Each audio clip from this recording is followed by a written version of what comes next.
একটা, আর আমাদের কাছে হান্নান সাহেব যে গাড়িটা বিক্রি করছিল ওটা হলো ঢাকা মেট্রো ল 65। তো এই বিষয়টা আমরা মোটামুটি প্রশাসনের লোককে আশ্বস্ত করেছি।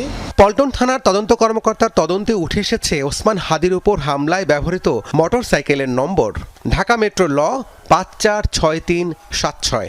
নম্বরের শেষে 6-এর জায়গায় 5 লেখা এই ঘটনা। এর কি জবাব আইনশৃঙ্খলা বাহিনীর কাছে আছে? ডিবি প্রধান জানান, মামলায় সম্পৃক্ততা পাওয়া না গেলে হান্নানকে অব্যাহতি দেওয়া হবে। মোটরসাইকেলটা 5-7 বোতল হয়েছে, মোটরসাইকেলটা কোথায় থেকে কোথায় গেছে এটা জানতে হবে পার্টিকুলারলি। এবং কিছু লোককে আমি না শুরু করতেছি, আমরা দেখি, আমরা ওই জিজ্ঞাসাবাদ করতেছি, তো জিজ্ঞাসাবাদ করে তারপরে সিদ্ধান্ত নেব। হান্নানের পরিবারের অভিযোগ, তাদের কোনো কথাই শুনেনি আইনশৃঙ্খলা বাহিনী।